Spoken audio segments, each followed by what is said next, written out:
બાજવામાં રહેતા આશાબેન મુકેશભાઈ વણજારા બીના ગોપાલ હોસ્પિટલ કોયલી ખાતે ડિલિવરી માટે ગયા હતા. આશાબેનને દુખાવો ઉપડતા બીના ગોપાલ હોસ્પિટલ પહોંચ્યા ત્યારે હોસ્પિટલ દ્વારા અચાનક શું કરવામાં આવ્યું કે ખૂન ચાલુ થઈ ગયું અને બંધ ન થતાં ડૉક્ટર સીઝર કરવું પડશે તેમ કહેતા પરિવારે હા પાડી હતી અને સીઝર કર્યું. ત્યારબાદ આશાબેન 10 દિવસ સુધી તાવ ન ઉતરતા ફરી દાખલ કરવામાં આવ્યા હતા અને ફરી ડૉક્ટરે કીધું એમ દવા અને સોનોગ્રાફી કરી છતાં પણ તાવ નહીં ઉતર્યો અને લોહી 3.5 થઈ ગયું. ત્યારબાદ બહાર સીટી સ્કેન કરવામાં આવ્યો ત્યારે ખબર પડી કે સીઝર કરતી વખતે લોહી અને બગાડ અંદર જ રહી ગયો છે. ત્યારબાદ પરિવારે હોબાળો કરતા પોલીસ અને મીડિયા આવી જતા ડૉક્ટર દવાખાનાને તાળા મારી દીધા અને ત્યારબાદ મીડિયા અને પોલીસ મધ્યસ્થી કરતા તેમને તાત્કાલિક સયાજી હોસ્પિટલ ખસેડવામાં આવ્યા હતા અને ત્યાં ફરી સર્જરી કરતા બંનેનો જીવ બચી ગયો હતો અને સરકારી ડૉક્ટર સીઝર કરનાર ડૉક્ટર બેદરકારી જણાવી હતી અને ત્યારબાદ પોલીસે એફઆઈઆર ન લેતા આરોગ્ય વિભાગમાં ન્યાય માટે અરજી આપવા માટે જવાના છે. સૌ મીડિયા મિત્રો પીડિતાને ન્યાય અપાવવા માટે આવવા માટે વિનંતી કરવામાં આવે છે. પરિવાર દ્વારા જિલ્લા પંચાયત ખાતે આવેલ આરોગ્ય વિભાગના ચેરમેન મીનાક્ષી ચૌહાણને આવેદનપત્ર આપી રજૂઆત કરવામાં આવી હતી. સમગ્ર ઘટનાને પગલે મીનાક્ષી ચૌહાણે જણાવ્યું હતું કે સમગ્ર બાબતે તપાસ કરવામાં આવશે. ઘટનાને લઈને કમિટીની રચના કરવામાં આવશે. સમગ્ર બાબતની તપાસ કર્યા બાદ રિપોર્ટ તૈયાર કરવામાં આવશે અને રિપોર્ટના આધારે જો બેદરકાર તબીબની જણાશે તો કાર્યવાહી પણ કરવામાં આવશે. મારું નામ મુકેશભાઈ રમણભાઈ વણજારા છે, ગામ બાજવા. મારી વાઈફ એક પ્રાઇવેટ હોસ્પિટલના હેઠળ સારવારમાં હતી. એનું નામ છે કોયલી બીના ગોપાલ હોસ્પિટલ, ડૉક્ટર ધવલ પરીખ. હવે પહેલેથી લગાવીને પ્રેગ્નન્સીથી લગાવીને છેલ્લે સુધી દવા ગોળી બધી ટ્રીટમેન્ટ મારી ત્યાં જ ચાલી હતી, સોનોગ્રાફી વગેરે.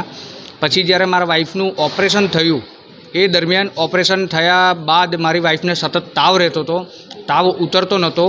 પછી જ્યારે ઘણા બધા રિપોર્ટ્સ કરાવ્યા પછી બ્લડ, યુરિન, ચેસ્ટના એક્સરે, પેટના એક્સરે, પછી સોનોગ્રાફી વગેરે બધું જ થયું તો કશું જ ને કશું કારણ ખબર ચોક્કસથી પડ્યું નથી.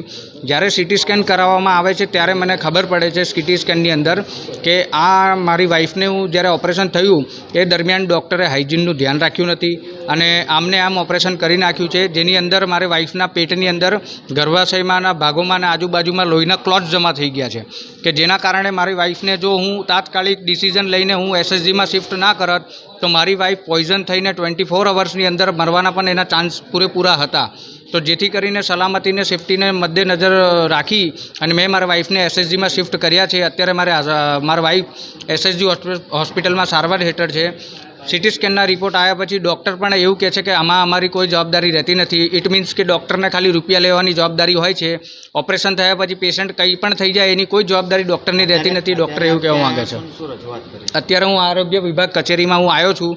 આરોગ્ય વિભાગના ઓફિસરને મેં મારું આવેદનપત્ર અરજી હું આપી છે અને મારી ફક્ત એક જ માંગણી છે કે આવા જે લૂંટખોર ડૉક્ટરો જે છે કે જે રૂપિયા લેવાને જ ઇમ્પોર્ટન્સ સમજતા હોય, પેશન્ટની કોઈ ઇમ્પોર્ટન્સ ના હોય અને આવી રીતે કેસ બગાડીને પછી છેલ્લે ના પાડી દે છે અને પછી એ જ કેસ જે મારે વિથિન 15 ડેઝની અંદર મારી વાઈફનું ફરીથી ઓપરેશન એ જ ઓપરેશન ફરીવાર કરાવવું પડ્યું છે અને મારી વાઈફ અત્યારે ઓપરેશન થઈને એ કોયલી બીના ગોપાલમાં કરાવ્યું હતું એ જ ઓપરેશન અત્યારે મારે એસએસજીમાં રૂકમણીમાં ફરી વખત કરાવવું પડ્યું છે આ ડૉક્ટરની ભૂલના કારણે. અને હવે અત્યારે હું આરોગ્ય વિભાગ અધિકારી શ્રી પાસે આવ્યો છું.